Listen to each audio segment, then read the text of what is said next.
This is the Asia Trade. I'm Mariann in Tokyo. I'm Haidi, Stroud-Watts in Sydney. The top stories this hour.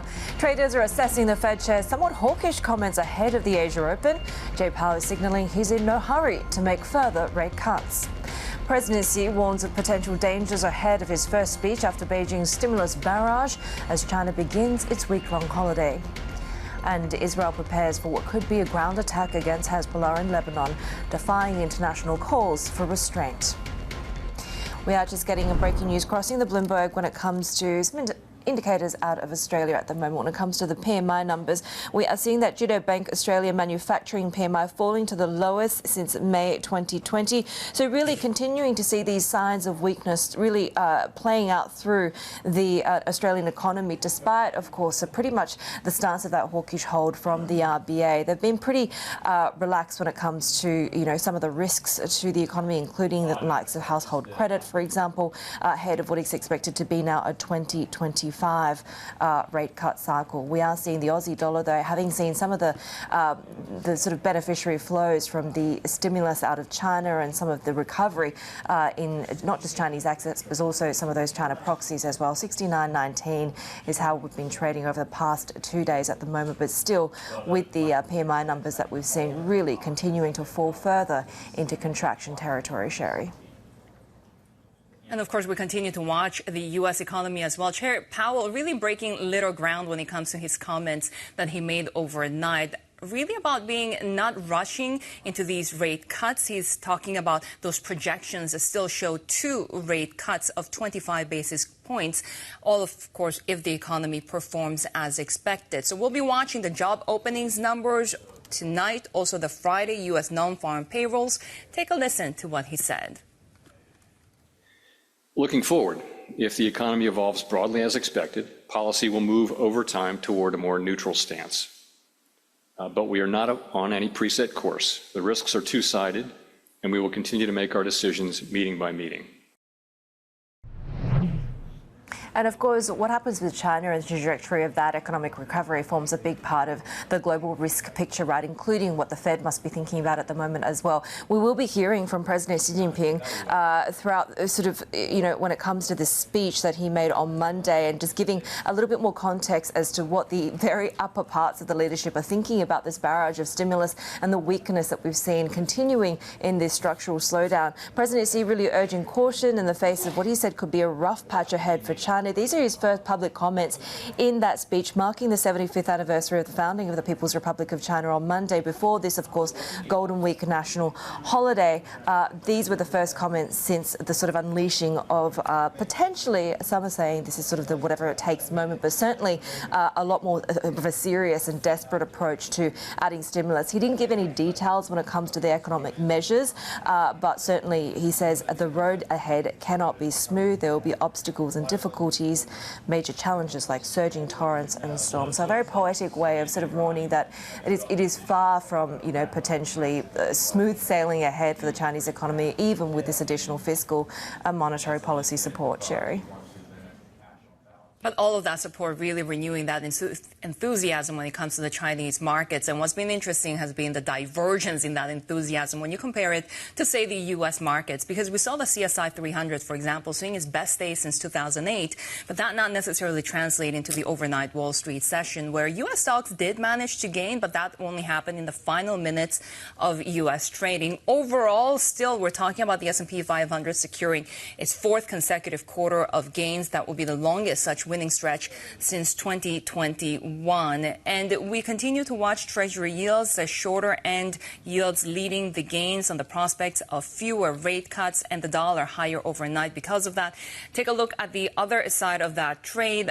We are looking at oil prices right now also before you go. 0.2% higher at the moment. We are seeing breaking news on the Bloomberg, Israel confirming that it has begun targeted ground raids in Lebanon. Of course, we'll continue to follow the latest developments in the Middle East as those tensions escalate. But take a look at how we're setting up for the Asia session, because Sydney futures are down 0.4%, while Nikkei futures are pointing slightly to the upside. Of course, Japanese stocks tumbled by the most since that August 5th meltdown earlier in the month, given, of course, that we have seen really that surprise victory by Shigeru Ishiba rattling markets. The Japanese yen weakened overnight, and we're holding at around that 143 level. But let's bring in our next guest, who expects a strong rally into the year end. With us now is Andrew Slimman, Senior Portfolio Manager at Morgan Stanley Investment Management. Great to have you with us. I got to get you started on the latest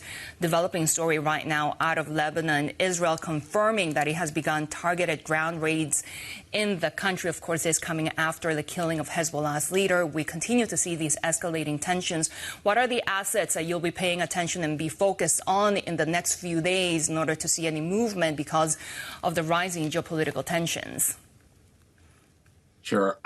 So it's a tragedy of epic proportions, but as it pertains to financial assets, the biggest risk is always rising cost of crude. And the reality is that's not happened. And I think if this had happened 20, 30 years ago, you'd see price of oil go through the roof. But I think it really speaks to the amount of supply that's coming from other places other than the Middle East, and the growth of the alternative energy sources is really, that's why we're not seeing a movement in energy prices. So it's a geopolitical issue, but financial assets seemingly have been able to handle this in stride, and I think that's the reason why. Yeah, it's been really interesting that we're seeing oil really not doing much, still holding at around that $68 a barrel. Although the Japanese yen has edged higher, of course, we are seeing a little bit more of those safe haven moves.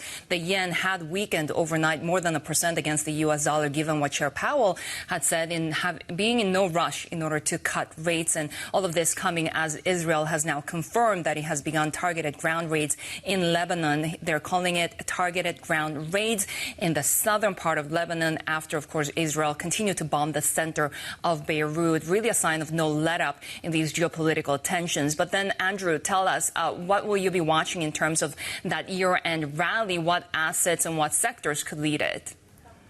So it's very interesting what happened in September with the Fed's cut, with China stimulus. If you look at really what led the market, it was high risk. It wasn't value stocks. It wasn't growth stocks. It was the more risk in a stock, the level of its beta, the better it did. So to me, this was just a risk-on rally. A lot of those stocks had been heavily shorted.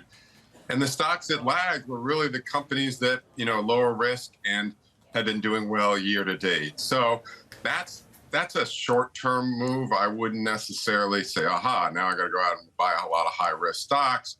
And the reality is that a lot of companies that had been fundamentally delivering, so they've had very strong earnings revisions, they've really lagged because those aren't the stocks that people had shorted.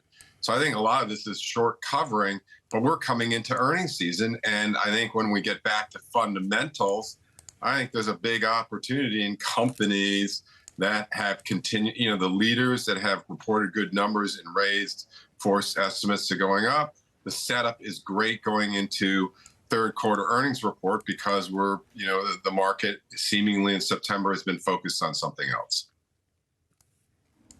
A lot of that focus has been on China, right? Over the past week or so, we're seeing that valuation gap being closed between Chinese equities and Japan assets. And just taking a look at sort of some of the aspects that we see the recovery, and these Bloomberg charts really show it. The fact that we are starting to see the fact that there has been kind of relatively a little action when it comes to the S&P 500, whereas, of course, you see that big surge, albeit from a low valuation base for the CSI 300. So that China equity rally pretty decorrelated when it comes to US sentiment. We're also seeing the CSI 300 in this next chart in a bull market. Now, is this I don't want to be sort of downside looking necessarily, but do you think that there is a concern that this might be a false dawn? I mean, clearly, if you take a look at valuations, there's a reason why we saw that aggressive bounce. I mean, look at that chart. I mean, there's a long way to go before you get back to the high. So I'm not sure it's over. I run global developed strategies, and so China's in the emerging markets, so it's not my expertise. But I'll tell you, what has been a huge rally is anything that has high China sales, the French luxury stocks, the cosmetic stocks here in the U.S., any company with high China sales has had a big boom, recovery, and that makes sense, except I'm not 100% convinced that instantly the consumer in China is going to turn to the magnitude of stock. So I'd be a little bit cautious. But for the markets overall, I'm more optimistic on commodity-oriented stocks because I think China and recovering could push commodity prices up, and there'll be an instant earnings recovery to any type of global commodity-oriented stocks versus it will take time for the consumer in China to, begin to move, I believe. Andrew, really great to have you with us. Andrew Slimman, Senior Portfolio Manager at Morgan Stanley Investment Management. Well, Israel says it has started targeted ground raids in southern Lebanon. It comes amid growing international calls for restraint. Let's bring in Bloomberg's Michael here. So we're just getting confirmation from the IDF Twitter account saying it's confirmed it's begun targeted ground raids in Lebanon, saying that they continue to fight and achieve the goals of the war. And of course, a lot of this has to returning to those citizens to the border. But I do wonder, we were talking about this sort of a few days ago, saying that a ground offensive is not necessarily going to play out in Israel's favour. Yeah, I mean, I guess to some extent, Heidi, things have changed a little bit since the death of Nasrallah, the leader of Hezbollah, and the sort of the decimation of the leadership ranks there. I think Israel really feels like it's got Hezbollah on the run at the moment.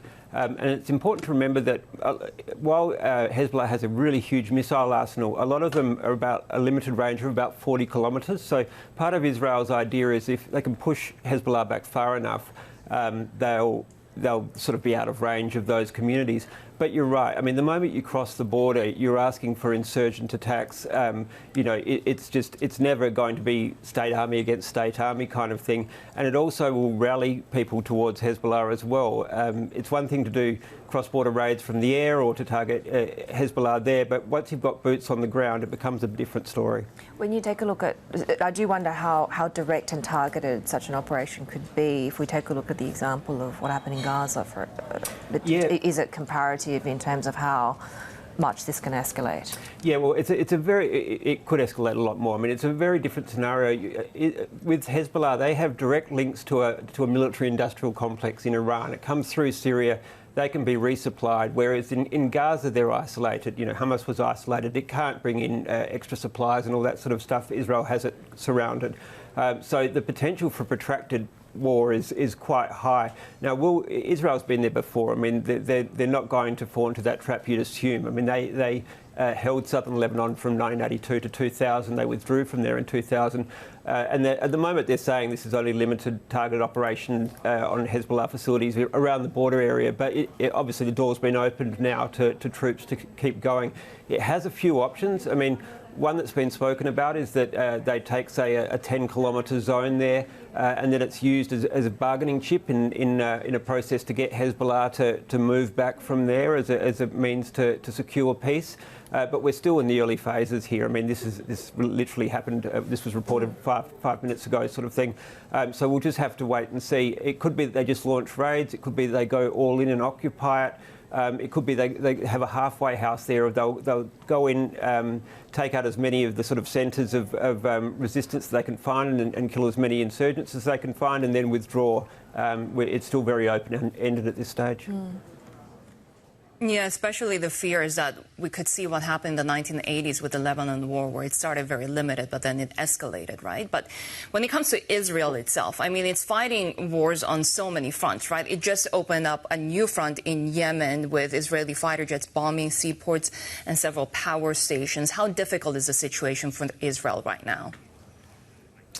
Yeah, well, I mean, Shery, that's sort of more limited. I mean, Yemen is a long way away. I mean, that was a long flight for the Israeli planes to bomb there, and that was a reprisal because the Houthis in Yemen have been firing missiles, basically targeting Tel Aviv and Israeli cities. Now, Israel's been able to shoot them down, but the bombing of the ports, etc., was more of a we can get to you as well. It was a reprisal for that. And the Houthis aren't quite as powerful as Hezbollah. I mean, Hezbollah is a very serious organisation, as we've repeated. And as you mentioned, the 1980s when Israel was in Lebanon, that's where the basis of Hezbollah came from, was a resistance movement fighting against Israel's occupation of southern Lebanon. So we're sort of revisiting history here in a sense of what's happening now. But the basic point is that Israel just can't firm up its security in this northern area, southern Lebanon, northern Israel, and it is determined to get these tens of thousands of people back to their homes, and you can't say that the war has been successful until it's done that. As to whether it's got a lot of fronts, well, Gaza at the moment is relatively speaking quiet. Israel's view is that it's degraded Hamas's military potential to some extent. I mean, there's still obviously fighters there. The leader Sinwar hasn't been confirmed as being killed or anything like that. There's 100 hostages still there, presumably, as well. Yemen and the Houthis are basically more of a long-distance thing, a tit for tat. So at the moment, the Northern Front is where all the concentration is. But it is fighting on a lot of fronts, and it's been fighting. We're coming up on a year that this has been going on too. So. And Israel, it's not a huge country. I mean, there's only so long it can have its forces mobilised and that sort of thing. So I think they'd like to get this done reasonably quickly, but they also don't want to miss this. It's sort of an opportunity for them that they haven't had before of really pushing Hezbollah back and degrading it. Bloomberg's Michael Heath there. Coming up on the Asia trade, we check commodities with BofA Securities as investor sentiment on energy turns bearish. OCBC Bank tells us whether the stock market rally can keep running into next year. We'll be also talking about what Australia is doing to tackle so-called forever chemicals. Much more ahead. This is Bloomberg.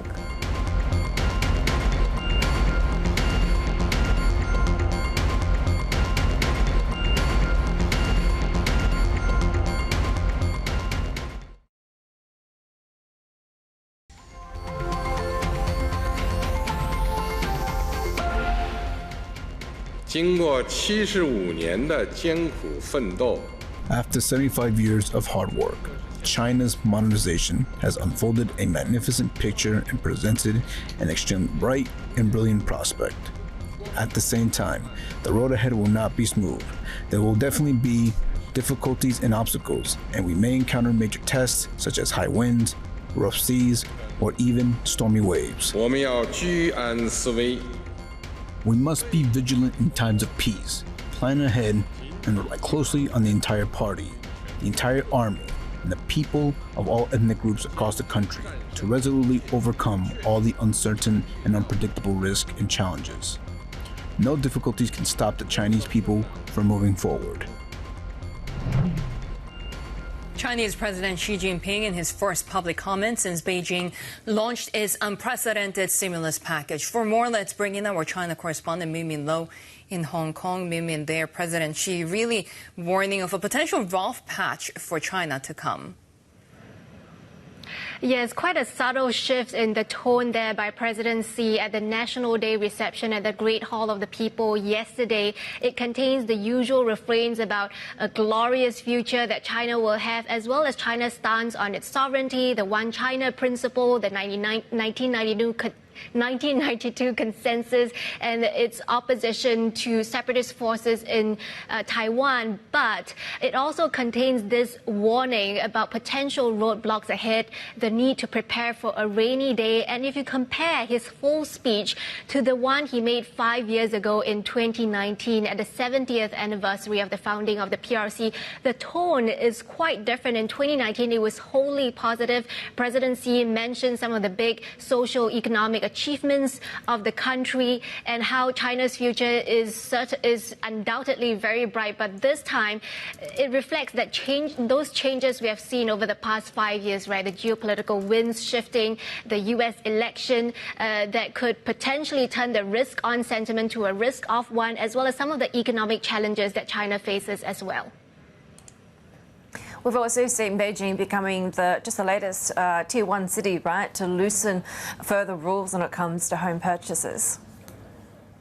Yes, Beijing is now allowing non-residents to buy houses in the central residential districts as long as they pay 3 years of social security or income tax. That's down from 5 years. And they're also lowering the down payment ratio for first and second homes to 15% and 20% respectively. So this follows the loosening of curbs in the other big Tier 1 cities like Shanghai, Shenzhen and Guangzhou. It also comes after the PBOC had allowed homeowners to refinance their mortgages starting from November 1st. And this comes after the Politburo met on Thursday, highlighting that they want to stop the decline in the property market after we've seen September numbers deepening declines in home sales, down 38% in September compared to just 27% in the previous month. Bloomberg's China correspondent Min Lo there with the latest. More ahead on the Asia trade. This is Bloomberg.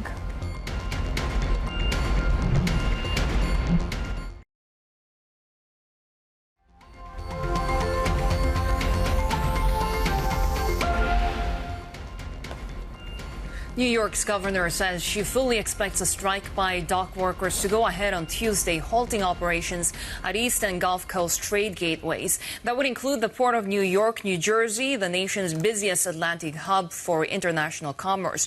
Port employers say they have raised a wage offer to dock workers. Bloomberg's U.S. economy editor Laura Curtis joins us now. Laura, I guess supplies will be an issue. How big of an impact are we expecting from this? Well, it really depends on how long it lasts. If it's just a day or two, like many analysts think it may be, then probably we won't see too much of a problem beyond some congestion at the ports initially.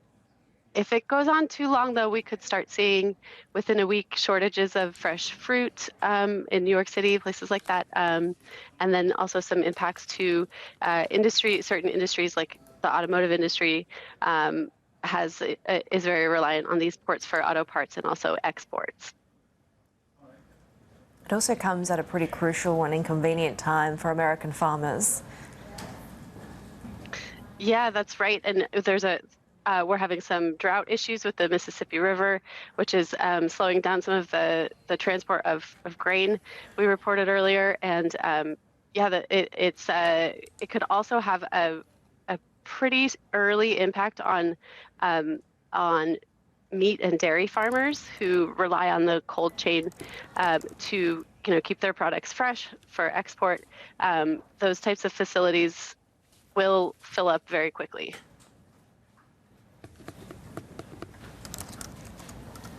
Bloomberg's Laura Curtis there with the latest as we continue to monitor those repercussions, of course. All of this coming as we head into the end of the year where logistics costs and shipping costs tend to be seasonally higher anyway. But take a look at how we're setting up when it comes to the futures picture for trading in the US. S&P futures and across the board really looking like we're seeing a little bit of downside there, right? About 1/10 to 0.2% lower there.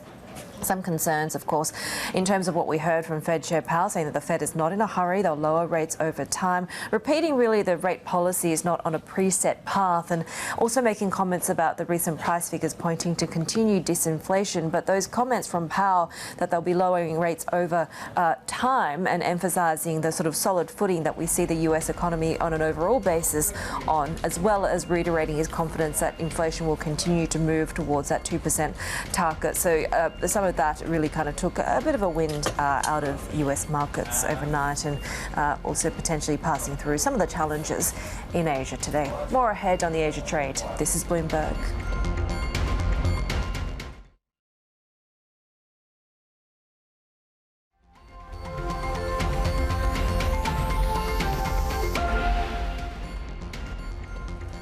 We have breaking news at the moment coming out of Japan. We are getting the jobless rate coming in at 2.5% for the month of August. It's come down slightly from the previous month, and it's coming in below economists' expectations of 2.6%.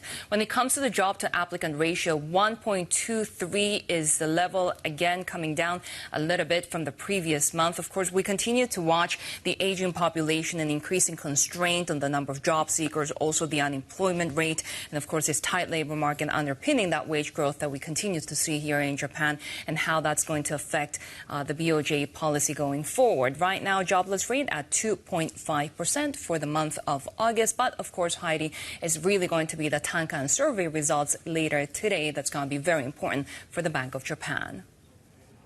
We'll be watching out for that in terms of what that could potentially signal about the rate path forward, right? But Shery, it's also been very active when it comes to pricing movements across the broader commodities complex. There's been some conflicting stories, a good news story out of China's stimulus, as well as the developing geopolitical implications. Of course, we've just heard that Israel says, confirming that it's begun those targeted raids in Lebanon. That ground incursion then would follow a week of heavy airstrikes, and we'll continue to watch that sort of breaking scenario there. We are seeing oil holding pretty steady at the moment at the start of the fourth quarter, even with the build-up of geopolitical risks in the Middle East. There, New York crude trading just about marginally higher, I should say, well under $70 a barrel, though after ending the previous session, little change. We saw Brent crude closing above $72, and still crude prices remaining pretty much lower year to date. We saw a fall of about 16% for the third quarter on these expectations that OPEC Plus will make good plans to bring back production. That slowdown in China, even with the stimulus really weighing on the broader outlook.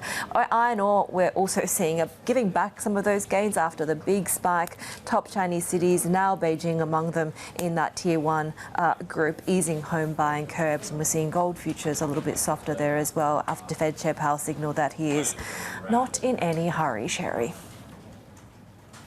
Let's bring in Francisco Blanch, Head of Commodities and Derivatives Research at BofA Securities. Francisco, great to have you here in the Tokyo studio. We're really not seeing much of a reaction when it comes to oil pricing with Israel's ground raid of Lebanon right now. What's driving the market?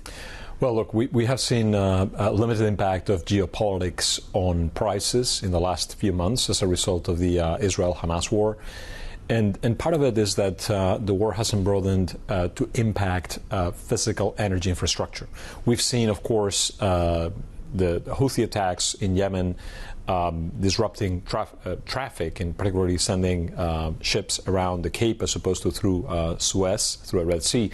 But other than that, there's been very limited effects on the energy space in the Middle East. So, yes, there's high tensions in the Middle East, but no, we haven't seen that spilling out into a disruption of physical nature. But we did see Iran-Israel at a high point back in April, hitting $94 a barrel. So clearly, I think if the market believes that we're going to see that disruption, then it will get priced in. In the meantime, it just won't. In the meantime, is it all just about the demand picture and the global economy?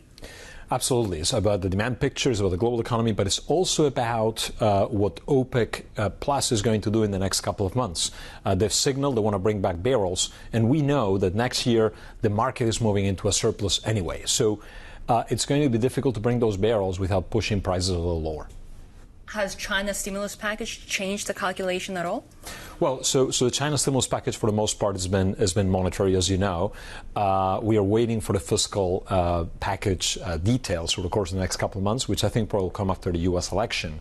But I do think that China's stimulus could be a big boost to commodity demand. We've seen anticipatory assets like equities running strongly. We've seen some of the commodities more linked to China, particularly in the metals and bulk space, rallying. But energy is a little different. As I said, we are oversupplied, so we need a bigger stimulus. And also, we need to see how that stimulus potentially impacts energy, because we're still seeing a lot of electric vehicle sales in China, and also LNG trucking moving into displace diesel demand in China. Francisco, I do have some questions when it comes to a broader outlook for demand and the energy transition, right? As you look ahead over the next few years, how quickly do we see that demand-supply scenario closing when it comes to the ability of renewables to fill the gap? So we've done some work on this recently, and again, the world consumes about 300 million barrels of oil equivalent per day. Remember, oil is about 100, so altogether it's about 300, so 3 times oil. Renewables can add about 2 million barrels a day, give or take, incrementally of oil equivalent. But the world economy needs between 6 and 9 every year to keep running at these rates, particularly now that we're going to the artificial intelligence revolution and data centers, which are going to require a lot of energy. So we think energy is a bit of a bear trap. Of course, as I said, the market's oversupplied, prices are going to fall, but we're quickly moving into what we call BTU convergence, the convergence of all energy prices into one. And again, at $60 a barrel, we will see thermal coal prices providing a relatively strong floor to the entire energy complex in our view. So fossil fuels still have a pretty big role to play. Do you see a role for nuclear as part of that equation? Not in the short run. Nuclear takes a long time to build. It's very expensive. Of course, technology can change, and eventually we could see important effects on energy prices and consumption over the medium term. But right now, nuclear hasn't really been adding a lot of net heat to the global economy. Remember, GDP and economic growth, right, and energy demand are closely interlinked. The beta relationship is roughly 1-to-1, and it's a pretty strong correlation. So nuclear power doesn't really play a big role at the moment in terms of altering that equation on an annual basis. When you talked about that AI boom and the potential of really that infrastructure demand to come, does Bank of America have some scenario in terms of how you see global energy demand in the years going forward and where the main source of energy will come from?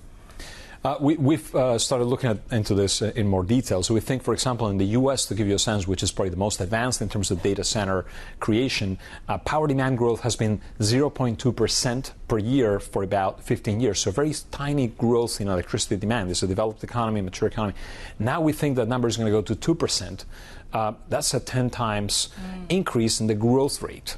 Now, to accommodate that incremental demand, we're seeing a lot of problems already in places like Texas, where consumption has been growing at around 3% per annum. So, yes, we see strong growth, but there's limitations. For example, in power transmission lines and also all kinds of infrastructure to meet that growth rate. So yes, we see strong growth, right? I mean, as I said, U.S. is growing from 0.2 to 2%. Rest of the world will follow at different speeds. Some countries will follow faster, depending on their energy availability. But we still think energy supply and having that ability to harness energy will be critical in terms of economic activity and economic development for the next 5-10 years. Attracting those data centers, those new tools to the global economy that will revolutionize productivity. Francisco Blanch, good to have you with us early here in the Tokyo studio, head of commodities and derivatives research at BofA Securities. Heidi. Yeah, let's take a look at how we're setting up this Tuesday. Of course, a lot for investors to be contending with, not least of which is a geopolitical situation that we're continuing to monitor. Israel confirming that it has begun targeted raids in Lebanon, this ground incursion following what has been a week of heavy strikes and major developments in the Middle East. We are seeing a little bit of downside when it comes to the futures picture here in Sydney. Perhaps that rush of exuberance following the China stimulus measures, seeing a little bit of profit taking at this point, 0.4% lower. Still watching those miners, given that we've seen a pullback now after the big spike in iron ore prices as well. Singapore Nikkei futures looking like Japan will be coming online with some gains this morning. We saw US stocks managing to hold on to gains despite Powell saying that the Fed is not in a hurry. So that sort of reclawing back of some gains after the rout for Japan, one of the major themes that we're watching today. More ahead on the Asia trade. This is Bloomberg.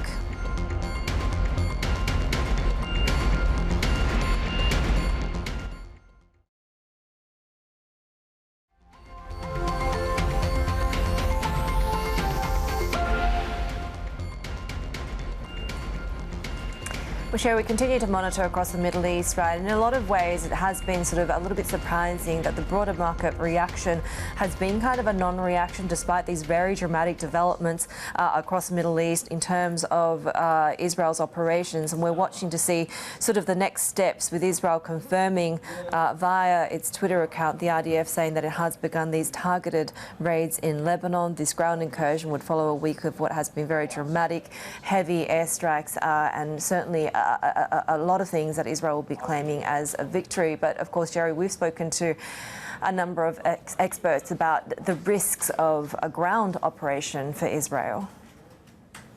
And we really have to continue watching it, right? Because although this is called limited, how this can really quickly escalate into a brought-out war, of course, is a key concern at this point.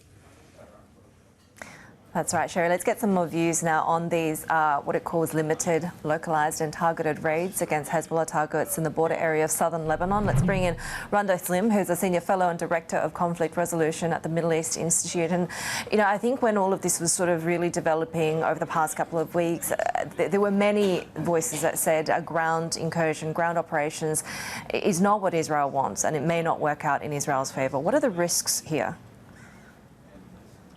I mean, history always repeats itself in the Middle East. In 1982, when Israel invaded Lebanon, with, of course, a ground operation, it started being limited, and that's what Israel said. And then it lasted a few months, and then it ended up into an occupation of a part of southern Lebanon that lasted until 2000. And then Israel did a unilateral withdrawal after incurring lots of losses in human lives while it was occupying that stretch. So although it's now saying it's limited, but the other side in this war, meaning Hezbollah, will also have a say in defining what kind of war it's going to be, how limited it's going to be, how bloody it's going to be, and how long it's going to last. How do you assess the strength of Hezbollah now? Obviously, they've taken out Nasrallah, which is, you know, a huge impact to the broader leadership. But at the same time, we're still talking about, by a lot of estimates, the most well-armed non-state military force in the world. So the gains that Israel has made over the past, you know, days and weeks, does it meaningfully weaken Hezbollah to a point where it changes the calculus here? Well, that's a very good question. I think it has definitely dealt Hezbollah a heavy blow. These are tactical successes, you know, for Israel. But then it has always also, Israel has had difficulties, starting with Gaza and now with Hezbollah, in translating tactical successes into strategic victories. In Gaza, I mean, there's no day after scenario. Sinwar, the leader of Hamas, has not been caught. There are still threats to Israel from Gaza. In Lebanon, they have dealt Hezbollah a heavy blow. They pretty much wiped out most of their military command structure, in addition to their Secretary General Nasrallah. But we have yet to see, it's still early in this invasion of southern Lebanon. We have yet to, I mean, I don't see how eventually they are going to be able to translate these tactical successes into their strategic victory, which is preventing Hezbollah from ever posing a threat to the northern Israel. And so we have to wait and see if that objective will be achieved or not.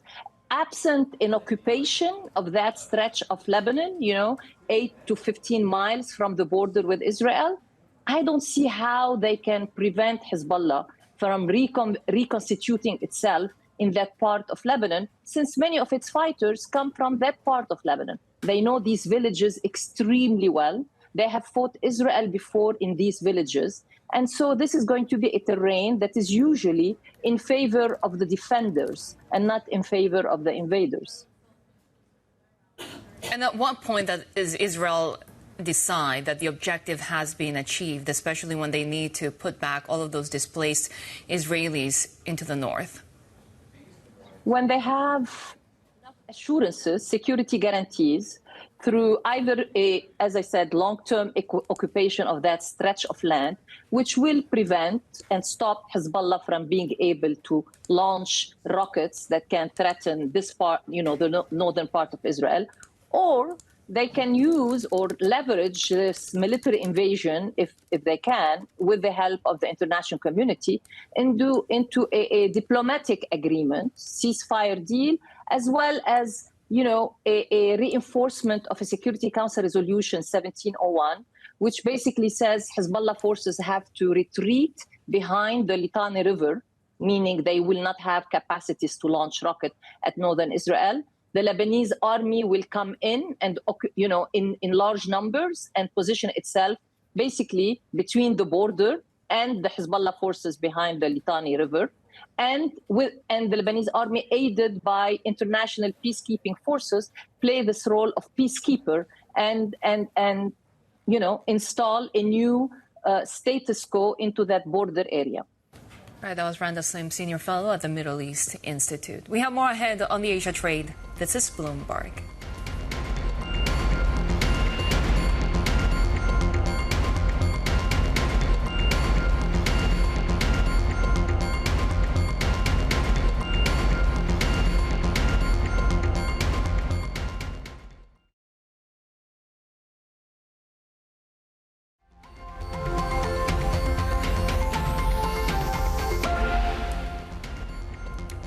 Breaking news out of Japan, we are getting the Tankan Survey coming from the BOJ. The large manufacturer index surprising to the upside for the third quarter, coming in at 13. Economists had expected a level of 12. When it comes to the non-manufacturing index, is also surprising to the upside, coming in at 34 and improving from the previous quarter as well. When it comes to, of course, the business outlook, we are seeing that large non-manufacturer Tankan improving at 34.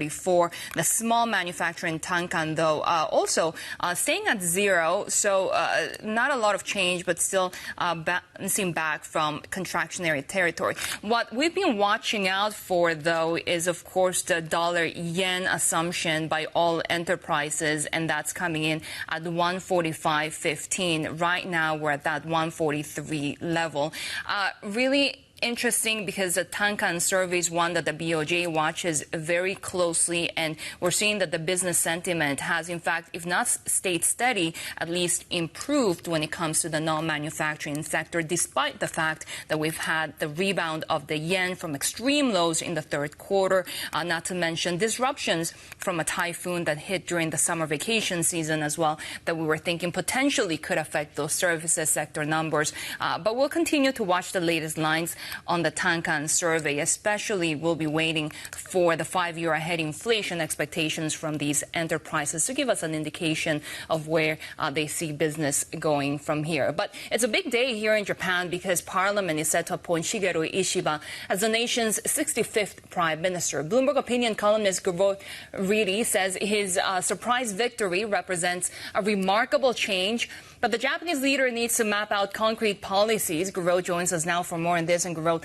we had one analyst calling this an end of an era, especially the Taro Aso, the Abe-led factions really stepping to the background now. What can we expect?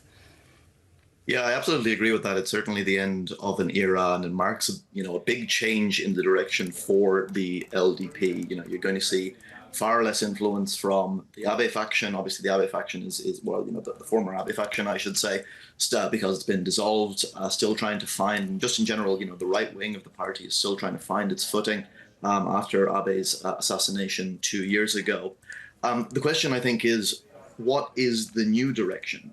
Say what you will about the right wing of the LDP. We kind of knew what they stood for. It was very clear, I think, to the market what Takaichi would have stood for if she had won in the vote last week. But what does Ishiba stand for? I don't think we really know that at this point in time. Yeah, I mean, so do you think it's not enough, at least in more of a medium or long term, to not be the other guys? You say that the sort of ability to come up with these details is like nailing jelly on a wall. Yeah, I mean, I think you've nailed it there. Basically, it's just like Ishiba has spent so long in opposition to Abe, even when he was in when he was in the cabinet, when he was a senior figure in the party, he was always seen as this sort of like this anti-Abe. And for me, that kind of sums up his policies. He doesn't, or at least he hasn't, in my mind, particularly well articulated what it is that he stands for. We know what he stands against, but we do not know, I think, yet what he stands for. And it's not just me who's saying this, I would say. I think a lot of people are trying to get at what is his vision for the country? What does he, what's his vision for the economy? We know a little bit about his foreign policy. He talks about things like this Asian NATO, but what does that mean? What is, how is he going to put that together? It's very unclear, I think, at this point in time, what it is, his administration is going to mean. Bloomberg opinion columnist Reidy will have to leave it there because we're also getting the BOJ summary of opinions at this hour. Of course, we've been watching the latest coming from this September meeting. One member saying that the BOJ is at a stage to keep financial conditions easy, that an additional rate hike now is not desirable, that upside inflation risks have eased. But Haidi, of course, we continue to watch the latest developments on the BOJ because this September meeting was the one where they held steady, but they kept emphasizing the risks to the financial and forex markets. Yeah, saying that additional rate hike is now not desirable.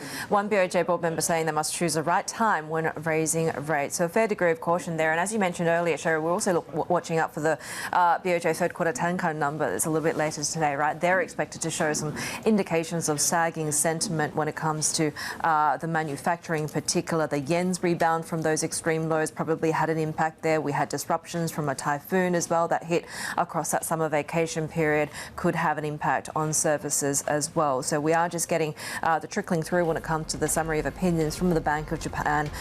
Must choose the right time when raising rate. An additional rate hike now is not desirable. No rate hike is needed when a market is unstable, but that the upside inflation risks have eased. The market opens in Sydney, Seoul and Tokyo are next. This is Bloomberg.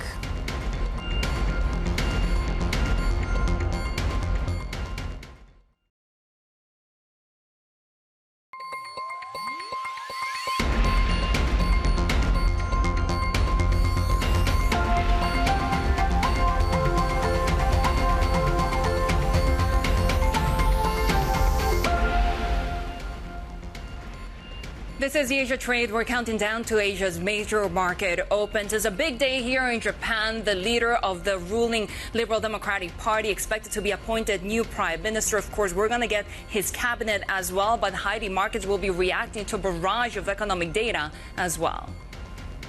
Yeah, and potentially seeing a little bit of an uptick after what was the rout that started off the week, right? Completely opposite picture when it comes to that epic session right before China stocks and China traders, I should say, went on holidays. We have that sort of holiday break now for the next few days. Elsewhere, though, we are watching, of course, these further geopolitical implications, Shery, as Israel confirms these limited ground incursion beginning in Lebanon.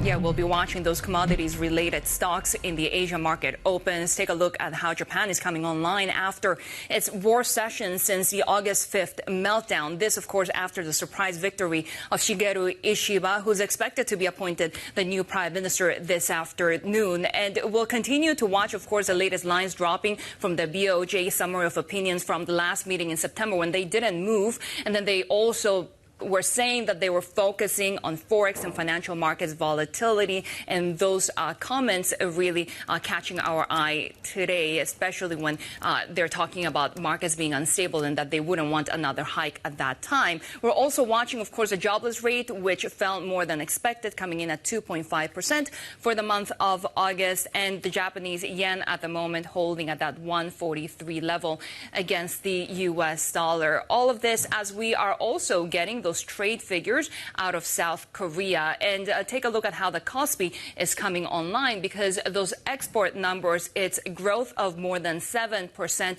surprising to the upside year on year, 7.5%. The expectation was for growth of around 6%. Imports also rising about 2%, but less than expected. That leaves a trade surplus for South Korea of more than $6 billion. And I mean, the numbers are in the single digits, but it's important to remember that South Korea has fewer working days because of a holiday season. So we are seeing those numbers a little bit altered right there because of the calendar. The Kospi coming down more than 2%, while the Korean won is also weakening at the moment, Heidi. And Shery, take a look at what we're watching when it comes to Australia. We're looking like a soft start when it comes to the cash session, perhaps giving back some of the China-related gains that we saw. Of course, the proxies that we tend to watch, like the mining sector and some of the sort of trade and tourism-related names, did see some benefit in this barrage of stimulus measures from China and the overall optimism that this could kind of be a turning point, right, for the economic slowdown and therefore some of these trading relationships as well. We are seeing a bit of downside, about 0.2% when it comes comes to trading here in Australia at the moment. We're watching some of those miners, including the likes of BHP and Rio Tinto, given that we have had Beijing, just the latest Tier 1 city, to join in on the action for those loosening of home buying rules and restrictions. So watching out for those. The Aussie dollar is pretty unchanged at the moment, 60, just over, hovering over 69 US cents there, and watching treasuries as we continue to sort of monitor what was a pretty muted market reaction to what we heard from Fed Chair Powell, saying that he's not in a hurry. Rates will come down over time. Take a listen. Looking forward, if the economy evolves broadly as expected, policy will move over time toward a more neutral stance. But we are not on any preset course. The risks are two-sided, and we will continue to make our decisions meeting by meeting. Let's bring in our next guest, who says investors shouldn't get carried away when it comes to China's stock rebound. Of course, we have seen that divergence with U.S. markets, where we saw the renewed enthusiasm for Chinese markets, but that really translating into the overnight session. With us now is Vasu, Menon, Managing Director of Investment Strategy at OCBC. Vasu, great to have you with us. Where's your skepticism coming from when it comes to the Chinese markets? Well, let me qualify that. I mean, I'm not skeptical. I think, in the medium term, long term, we are constructive in the Chinese equity markets. But the reality is that, the MSCI China Index, if you use that as a benchmark, has appreciated by more than 20% in a matter of, 2 weeks or so. And that's a very sharp rally in a very short space of time. We've had, high single-digit returns out of the Chinese stock markets over the last few days. And we know that, markets never go up in that fashion. I mean, you will see pullbacks from time to time. And in the case of China, we've had false dawns in the past. In November 2022, when, they abandoned the zero-COVID policy, we saw a similar rally that, eventually gave way to a correction. And similarly, in April and May of this year, when they announced a slew of measures to boost the property sector, again, we saw a big rally, and that, again, eventually gave way to some correction. Now, this time around, there appears to be a greater deal of conviction from the Chinese government. But nevertheless, given the strong gains over a short space of time, I think, investors have to be prepared for the fact that, the markets may pull back, and the ride ahead will be a bumpy one. I think the proof is in the pudding. Some of these measures eventually have to produce results in terms of, translating to better economic growth, greater stability in the property market, greater consumer confidence. Now, this will take time. We're not sure whether all these measures will produce those kind of results. And I think the markets will need that for greater confirmation and for the rally to be more sustainable. Especially given rising geopolitical tensions with the U.S. presidential election also coming up, right? I mean, we are seeing, of course, the gyrations around the Middle East, but with expectations of potentially more tech export controls against Beijing. How would you trade this risk? Geopolitical risk as far as China is going to be a fixture. It's not going to go away anytime soon. So if investors, invest in China with that fear lurking in the background, I think it'll be hard for them to move forward. But you're right. I think if Trump wins the elections, for example, I think the risk with China will escalate quite significantly, because he's talked about imposing very substantial tariffs on Chinese imports. On top of that, whether it's Kamala Harris or Trump, they both, I think, believe in, curbing tech exports to China. That will be ongoing. But with Trump, the hefty tariffs can actually change the equation for China and spook investors. So you're right. I think going forward, the US elections will be a major event for the Chinese equity markets. And depending on who wins, could send the market either way. How would you be positioning them? Because it does sound like we're setting up for a final quarter of the year that has myriad volatility implications and risks. Without a doubt. I think you're just talking about China or in markets in general? I think in general, but a lot of that would be sort of the cloud swirling around whether this recovery in China is not a false dawn, and also the implications of what happens in the US. Indeed. I think the next 3 months is going to be a very volatile period for stock markets.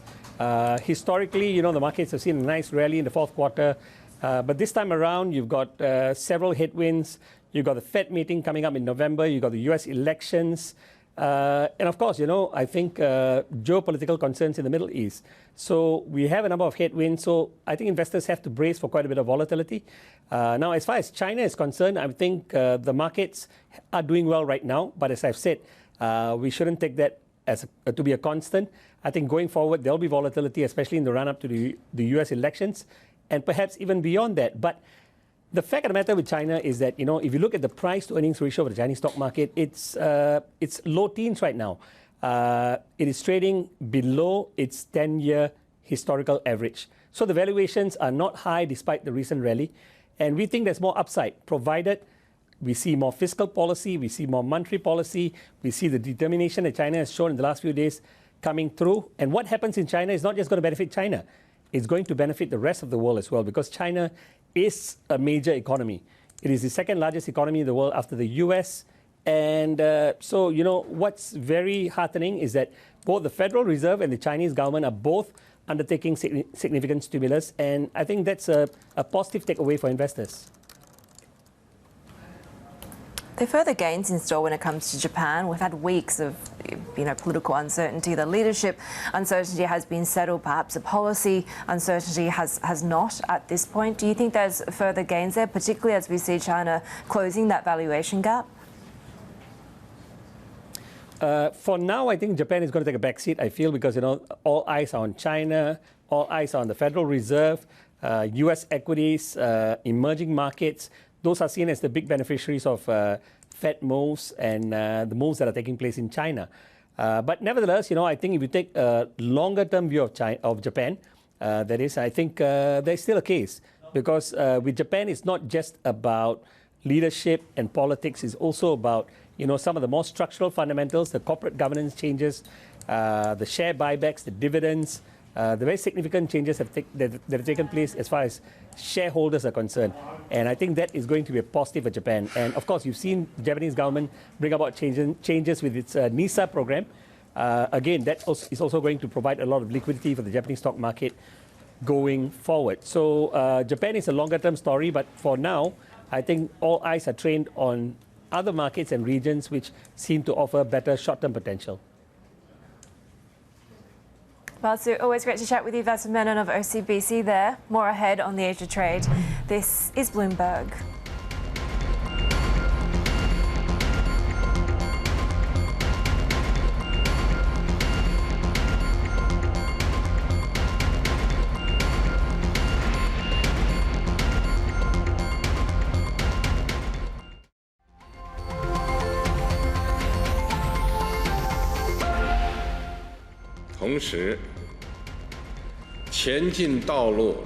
At the same time, the road ahead will not be smooth. There will definitely be difficulties and obstacles, and we may encounter major tests such as high winds, rough seas, or even stormy waves. No difficulties can stop the Chinese people from moving forward.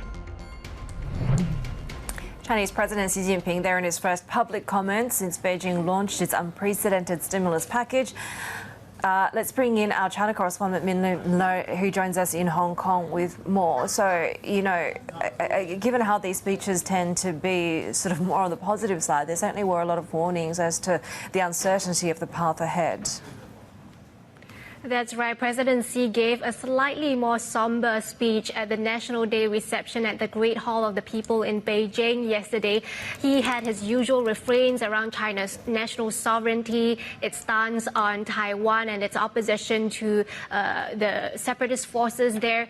But it also contains fair warnings about the future, about potential roadblocks and the need to prepare for a rainy day, which is quite a departure from the 2019 speech he made 5 years ago at the 70th anniversary of the founding of the PRC, where the tone was a lot more upbeat. He mentioned some of the big socio-economic achievements that China has made and said that China's future is undoubtedly very bright. And of course, over the past 5 years, we have seen the huge geopolitical winds shifting. There is a US election, a very tight race that could decide whether it would flip the switch from a risk-on to a risk-off sentiment in China. And you have some of those economic woes that continue to deepen in recent recent months, we've seen 5 straight months of PMI contracting, consumer confidence in August at its weakest level since November 2022, and the most recent home sales data from September as well, showing deepening declines, down 38% in September compared to 27% in the previous month. And that has prompted the government to really put their whole weight behind their economic growth target this year, and the speech perhaps reflecting some of those concerns around the headwinds when it comes to geopolitics and the economy. And maybe let's head to Hong Kong, because we're seeing now the flag-raising ceremony being held. This is a National Day reception to celebrate the 75th anniversary of the founding of the People's Republic of China. We know that Chief Executive John Lee and senior government officials will be in attendance. And this, of course, coming at a time when, as we've been talking about, we continue to see the challenges in the mainland Chinese economy, also for Hong Kong. But when it comes to really easing some of those property rules, we saw Beijing becoming the latest of those so-called Tier 1 cities to do so.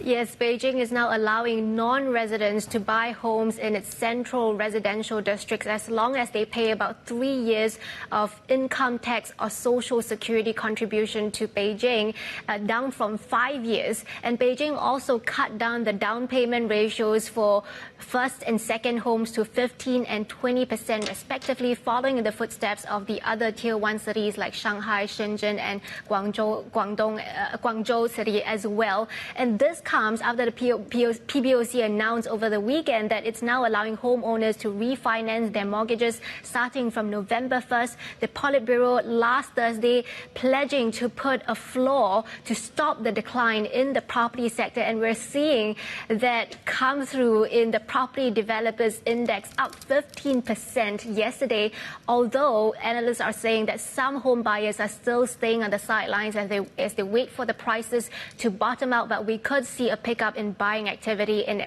October after that deep slump we saw in September, down 38% when it comes to home sales. This epic trading rally that we're seeing in response to the stimulus surge is really having some impact when it comes to quant hedge funds and the drawdowns that we've seen.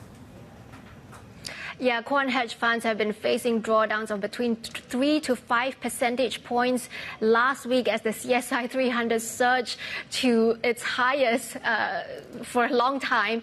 And these quant funds, especially the ones that are carrying out this market-neutral strategy where they long individual stocks and short on the stock index futures, they are facing increased margin calls. Some of them were able to cough up the extra cash with extended deadlines, but some of them possibly facing liquidation or being forced by brokerages to close out their positions, and that could force those stock index futures up higher and worsening that short squeeze. Although on the flip side, we are seeing huge numbers of retail investors joining in this rally, chasing that rally ahead of that week-long national holiday, with local media reporting that there is a surge in the demand for new account openings over the weekend. Bloomberg's China correspondent Min Lo there. We'll get more clues about the state of consumption and basically consumer sentiment as China goes on holidays. China now expecting nearly 2 billion domestic trips over Golden Week beginning today, up more than 19% from the same period in pre-pandemic 2019. Our chief North Asia correspondent Stephen Engel looks at whether the new stimulus measures will also give the retail sector a much-needed shot in the arm. Now that China's delivered bags of pro-growth goodies for its struggling economy, the question now is, will reluctant consumers take the stimulus bait and shop, or continue to lie flat and hold back over this week-long National Day holiday? If you look at the holiday data, right, so consumption data, high-frequency data, they are okay in the past holidays, particularly in terms of the number of people traveling. But if you like the consumption, so per traveler consumption data is not very strong, right? So people still travel, but they spend less. No doubt a stimulus-juiced stock market, lowered borrowing costs, relaxed home buying rules, and rare cash handouts to some and subsidies for jobless new graduates do help. But do they adequately address demand shortfalls and longer-term structural issues? It's not enough to change the whole economic dynamic yet. Domestic demand or anything stimulating the consumption side remains absent. Simply put, the Chinese consumer is becoming much more value conscious. And that's being felt across the economy, including in the hospitality sector. Global resort chain Club Med, owned by China's Fosun Group, says it needs to find new experiences to attract price-sensitive guests. If we're talking about doubling the price but deliver the same service as before in the peak seasons, people don't buy in. They want a price value on that. Yeah. So simply raise the price doesn't work anymore. So we need to think about a new product. Like bringing the Alps indoors to a massive facility tied to a Club Med an hour outside of China's financial capital. Never did I ever expect to ski in Shanghai. Opened less than a year ago, it's one of the largest indoor ski and boarding slopes in an otherwise flat coastal eastern China. Following the Beijing Winter Olympics, winter sports are increasingly popular. This is a 91,000 square meter facility, and as you can see, there's no shortage of customers, even though the price tag is not cheap. You have the Club Med next door, so one night room in the hotel plus 1 day skiing is about $360 US. Not cheap, but it does offer year-round outdoor leisure sports, well, actually indoor. The growing trend is to prioritize spending on activities. That's true. Yes, buying stuff and clothing is more expensive. Some experience-related consumptions, partially also related to travel. So like outdoor spending, outdoor apparel, even it's super expensive. Selected brands are still doing really well. Like the newbies on the bunny slopes, consumer caution is perhaps warranted when the economy is, well, going downhill. We'll see if an avalanche of stimulus and nerve get the mojo flowing again. It's all about confidence. It's all about confidence. Stephen Engel, Bloomberg News, Jiangsu Province, China. More ahead on the Asia trade. This is Bloomberg.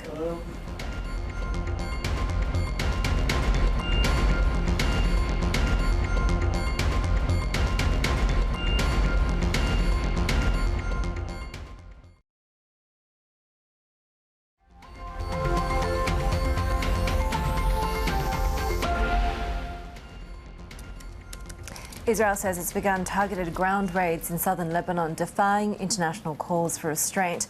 Let's bring Bloomberg's Michael Heath. And so these are supposed to be very direct targeted ground raids. And I guess, you know, we'll have to watch for the details in terms of whether it expands and what it will take for Israel to consider its goals achieved. Yeah, I think that's a good way of summing it up, Heidi. So yeah, I mean, at this stage it's a limited operation targeted. They say that these are Hezbollah areas that they're focused on, but they also mentioned that there's artillery that's being used as well as air support. So that sort of would imply that artillery is sort of to clear the way for ground forces, and we know that there are troops there as well in northern Israel, you know, ready to go. So that's really the question of okay, you have this first step. Do you then take a next step? And we're just going to have to watch and see that. I guess the difficulty is that once you put boots on the ground, whether you end up being, you know, subject to attack there, or, you know, you face mines or booby traps or that sort of thing. Basically, what the US is sort of worried about, I think, is mission creep. We've reported that. US officials saying that you know, it's one thing to just to deal with these imminent sort of threats that they see there, but whether that ends up expanding into something more. I mean, in 1982, when Israel first went into Lebanon, it started off as a limited operation, and they wound up being there for 18 years. So, I mean, I don't think Israel's going to do that now. I think they're going to learn from that past mistake. But nonetheless, the risks multiply for the invading force in a situation like this. Is there really a question mark over how weakened Hezbollah is? And of course, you know, they've had significant losses over the past few days, but we're still talking about an incredibly, you know, well-funded, well-equipped organisation here. Yeah, I mean, this is Iran's spearhead in the Middle East. This is its biggest threat to Israel, and you're right. I mean, you know, the assassination of Nasrallah, of the head of Hezbollah, I mean, it's a big coup for Israel, and also, you know, the assassination or the killing of these senior commanders as well. It helps. I mean, it's all great for Israel, but this is a big organisation. It can restructure. It'll need time to rejuvenate and to reorganise, and that's what Israel's trying to do now. It's trying to keep it destabilised and on the back foot. But it is very well armed, very well funded, very well supplied, and it has open lines to its source of supplies and funds in Iran in a way that Hamas in Gaza doesn't. It was isolated. So Hezbollah does have, a constant source. And the other thing is that if once Israel, or if Israel does move more troops in there, that's likely to rally more people to Hezbollah's cause as well as, fighting an invader, basically. So yeah, you couldn't say that it's in a particularly weakened state, but it's certainly destabilised. I think you could say that. Bloomberg's Michael Heath there as we continue to watch for these further developments, with Israel saying it's begun targeted ground raids in Lebanon. The Israeli military saying units are striking villages near the border, and as we continue to see Washington really struggle to have much influence in terms of these operations. Take a look at what we're watching when it comes to the broader sort of commodities complex reaction. Crude is actually holding pretty steady at the moment. We have seen that non-reaction, if you will, with the Middle East tensions really vying with the Libyan supply outlook, as well as the outlook in China. Despite the barrage of stimulus, we're not seeing that reaction so much in Brent crude. Iron ore also taking a breather after the recent rally. This is Bloomberg.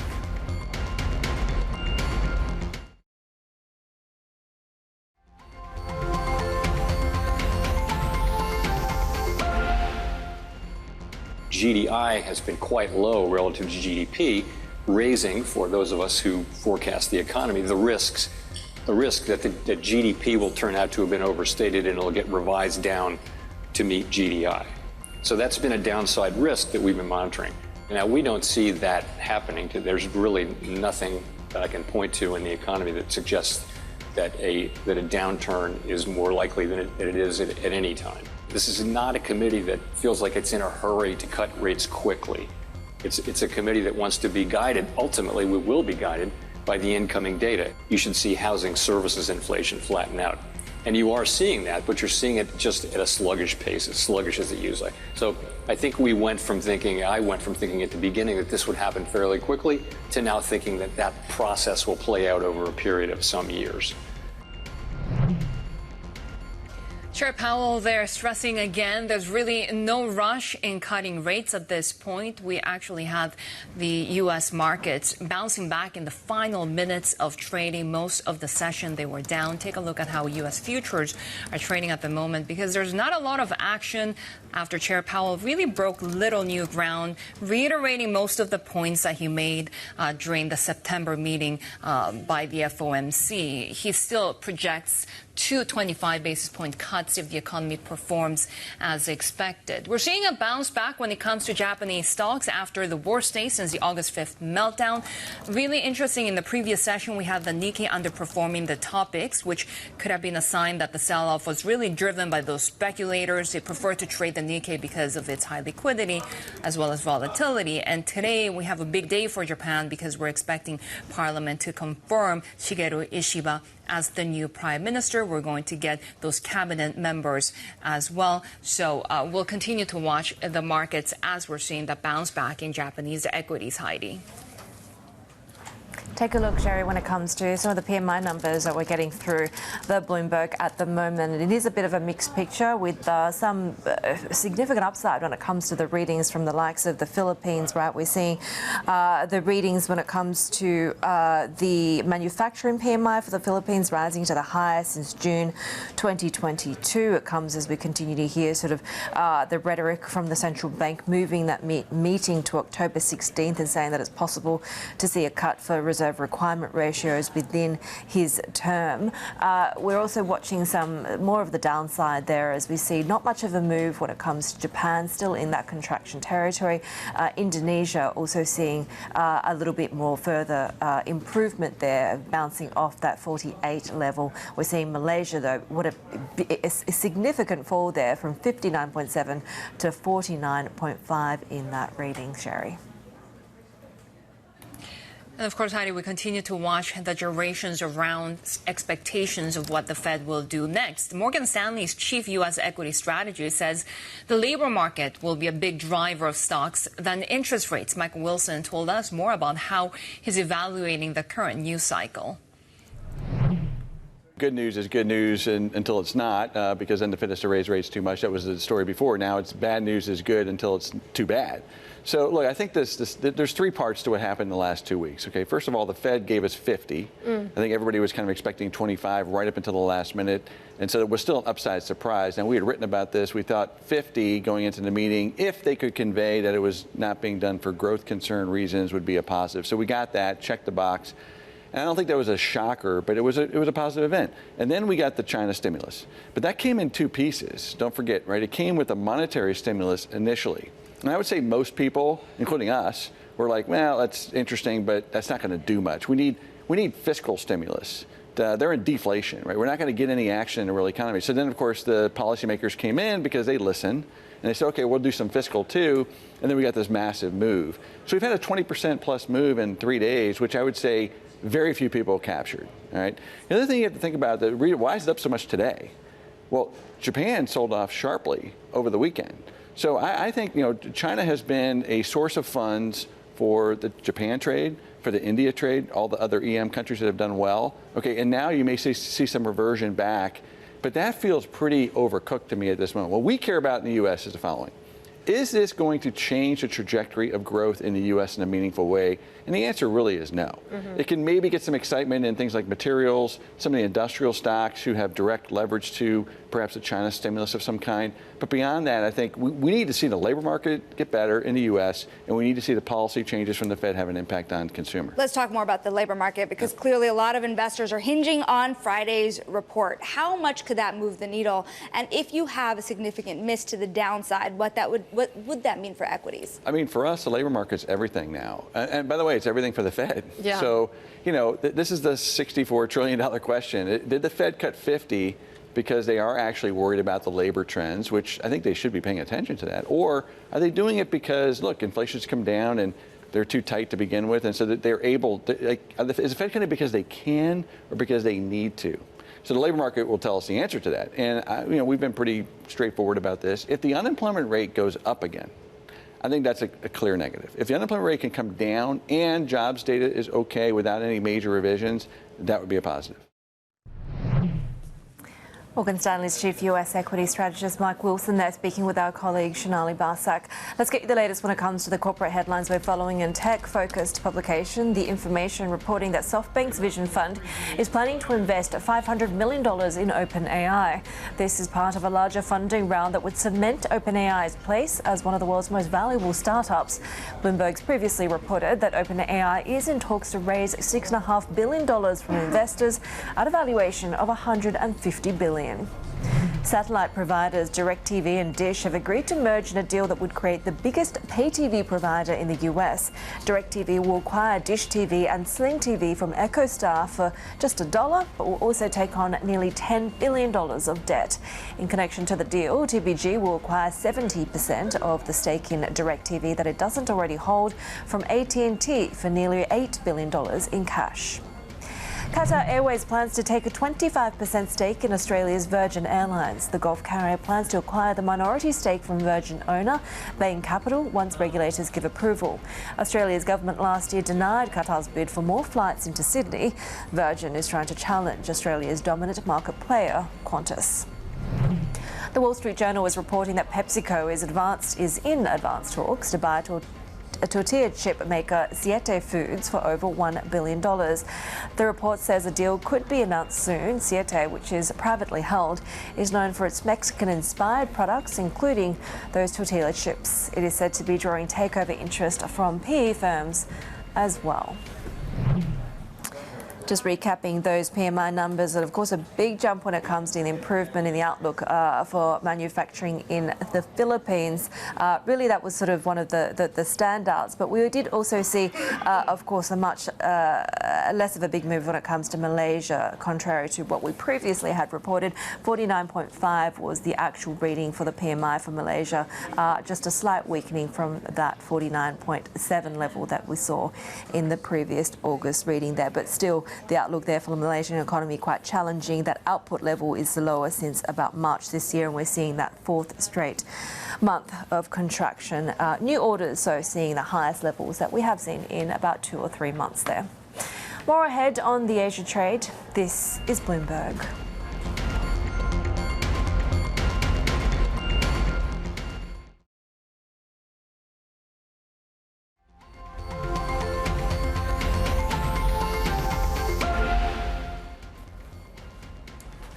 A recent study by the University of New South Wales shows Australia among the many hotspots for so-called forever chemicals. The substances officially known as PFAS has earned the name because they don't degrade once they're in the environment. They're also linked to health issues, including some cancers. The study notes that Australia's limits are much higher than those of the US and Canada. The New South Wales State Parliament has announced a wide-ranging inquiry into the health risks of these chemicals. Health officials also say they're assessing testing protocols for drinking water in the state. Let's bring our next guest. With us now is Mariann Lloyd-Smith, who's a senior advisor at the International Pollution Elimination Network, which comprises more than 600 NGOs working in more than 120 countries. Mariann, really great to have you with us. And it's a particularly shocking development because, of course, Australia is well known for its lifestyle, for its environment, for, clean waters. And in particular, when you take a look at a region like the Blue Mountains, where so many people choose to live because of those positive factors.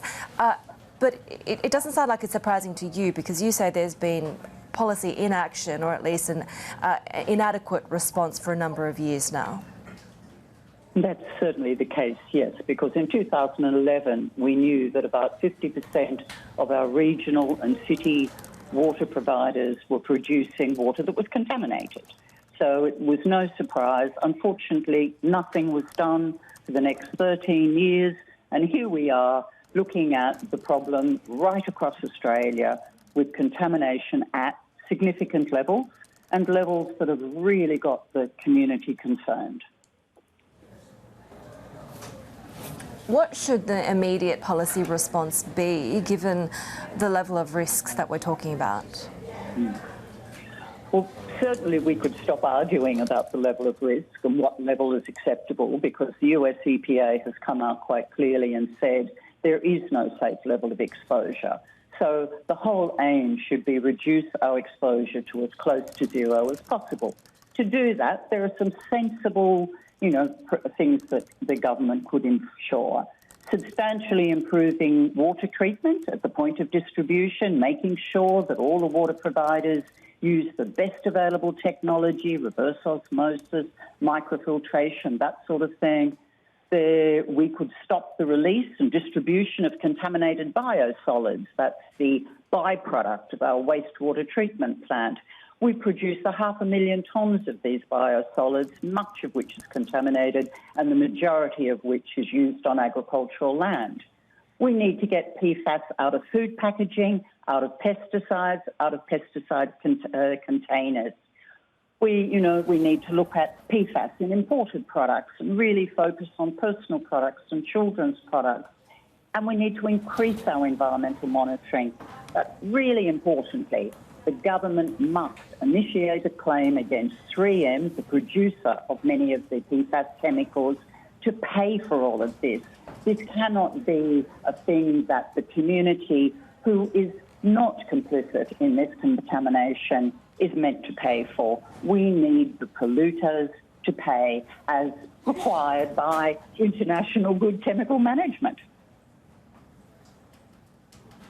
Yeah, let's talk a little bit about the international landscape. How does the regulatory background in Australia compare to other nations, and do we need more global standards? We certainly need more global standards, and we need Australia to adhere to those global standards. Australia, unlike 100 or so other countries, has not ratified the global ban on PFOS, PFOA, and PFH excess, which has been required by the Stockholm Convention on Persistent Organic Pollutants. We haven't ratified those. That we must do immediately. Australia's standards for drinking water are woefully inadequate, whereas the USA is talking about 4 parts per trillion as acceptable because that's about as low as we can test for. Australia is having it up at 560 for PFOA. That's the acceptable level in Australia for PFOA in drinking water. That is just inconceivable for someone like myself who's been working on this for, 14, 15 years. Why are we so behind? We're not sure, but certainly we're calling for the immediate upgrading of Australia's standards because they are not acceptable. We need so much more monitoring. So little monitoring has been done in Australia, hence why regulatory bodies were sort of shocked when that study came out this year. People like, we weren't shocked, but the regulatory bodies were. And that's because they are not doing enough monitoring and they're not getting that information out to the community. So there's a lot of things in the policy area we can do, but there's also a lot of good practical activities that could help protect the Australian population. And I would also say help protect those that buy our produce. Because, when you're using biosolids that are contaminated on agricultural lands, well, it does ask the question how much of that contamination is getting through to the produce and how much is getting through to the consumer who eats that produce. Mariann, we now have inquiries both at a parliamentary, a federal level, as well as at a state level. What do you want to see in terms of deliverables and the way that these inquiries and commissions might take effect? I hate to be negative about this, but having sat through already 3 major inquiries into PFAS, I'm sorry, I personally think the time of inquiries has come to an end. We had some good recommendations from the other inquiries. An inquiry is good if it leads to action. So if these inquiries lead to changes in our appallingly lax standards, if they lead to activity by government and water providers, if they lead to the population in Australia being much more aware and ready to take legal action to force activity, then an inquiry is worthwhile. But, these will be the 4th and 5th. We've got one at a federal level, we've got one at a state level.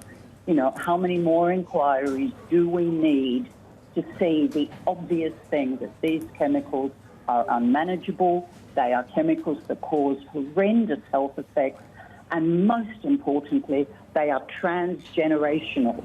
They affect, as a woman, we gave our first loads of residue to our firstborn.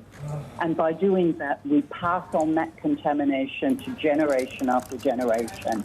We need action, not more discussion, not more argument about what level is acceptable. No level is acceptable.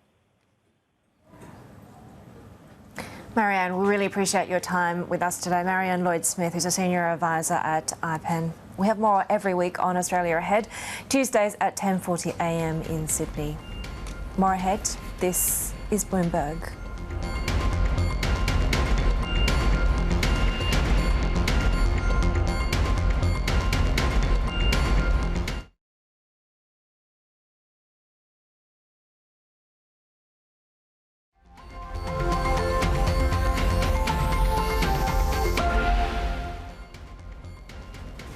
We're watching the bond space across Japan because we saw some reaction earlier today after the BOJ summary of opinions came out and JGB futures erased some of those earlier losses. Now, the summary of opinions from the September meeting, one BOJ board member saying that no rate hike is needed when markets are unstable. Of course, this is not surprising given that we saw the caution coming from Governor Ueda after that last meeting where he really emphasized that there was no rush in hiking rates. Also, it's a big day for Japan. We're hearing that that the Kishida cabinet has resigned. Of course, we do have today in the afternoon Parliament expected to appoint Shigeru Ishiba as the next Prime Minister of Japan. We're also going to get those new cabinet appointments as well. Now, a wave of protectionism has hit the global green energy transition as China comes to dominate the supply chain. The U.S. has imposed steep tariffs on Chinese EVs, while Washington has also blamed China's dominance of the solar industry on what he calls unfair trade practices. But Bloomberg opinion columnist David Fickling thinks the U.S. has only itself to blame for losing the race. He joins us now to discuss his latest column. And you argue that the way that we think about the shift of the solar industry to China is all wrong. Why is that? Yeah, well, if you look at the Biden administration's announcement around these 50% tariffs on solar products back in May, it was justified on the basis that China came to dominate the solar industry through, the quote was unfair trade practices, things like state subsidies, unilateral import bans. I think if you look at the micro level of individual companies, it's very obvious that this is actually not the case. China's solar industry is pretty chaotic and unprofitable, and Beijing doesn't actually like the way it is. It wants to rein it in rather than cause it and support it. At the same time, if you look at the companies in the US and Europe, which, remember, 15 years ago, they completely dominated the raw material, which I was looking at, polysilicon. They made some very serious missteps, which led them to give up this industry. And so, fundamentally, it's quite a challenged industry, solar manufacturing. And maybe US and European companies were wise to give it up, and maybe Chinese companies will be, will regret the extent to which they've taken it up. David, as part of this expansive piece, you visited both a tiny community in Michigan as well as Leshan in China. What were your takeaways here? Yeah, well, so as I say, I was looking at this raw material polysilicon, which is the raw material for solar panels and also for computer chips. And as I said, this was dominated about 15 years ago. More than a quarter of the polysilicon in the world was made in this little town Hemlock in Michigan. And now 90% is made in Leshan in China. And in some ways, they're quite similar places. They're both there's both a significant chemicals industry in the area. That's how the polysilicon production came there. But of course, Leshan is also it's in Sichuan, so it's close to the Yangtze River. There's a lot of hydropower there.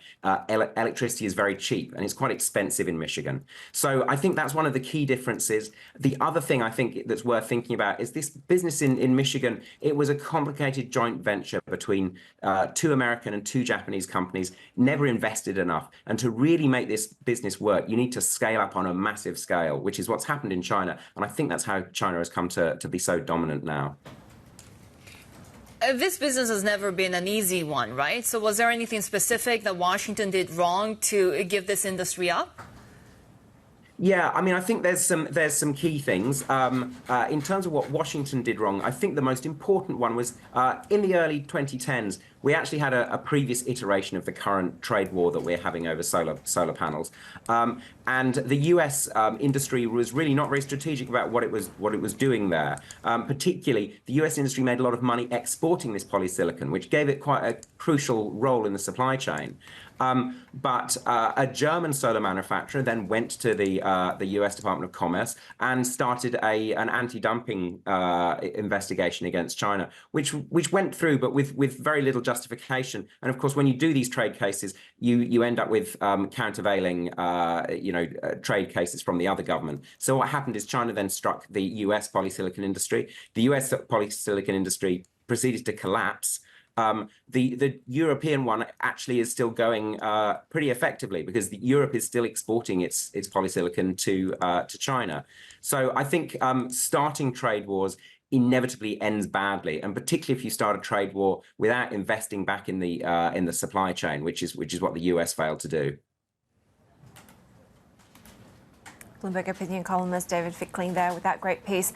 Take a look at what we're watching when it comes to broader commodities. We're seeing a little bit of movement when it comes to the pullback across iron ore in particular. And of course, this is really an asset that has rallied so much on the back of the enthusiasm over the China stimulus and the property easing measures. And we had Beijing just joining the sort of cluster of tier 1 cities to further loosen those restrictions on home buying. But iron ore taking a little bit of a breather at this point, but expectations are perhaps that that sudden euphoria may be overdone. Not much of a move when it comes to crude markets either, despite these ongoing geopolitical tensions. Of course, Middle East tensions, the ground operations targeted as they are beginning in Lebanon from Israel not having much of an impact, given that we're also weighing some of the Libyan supply side of things, as well as these broader concerns over China weakness. Shery.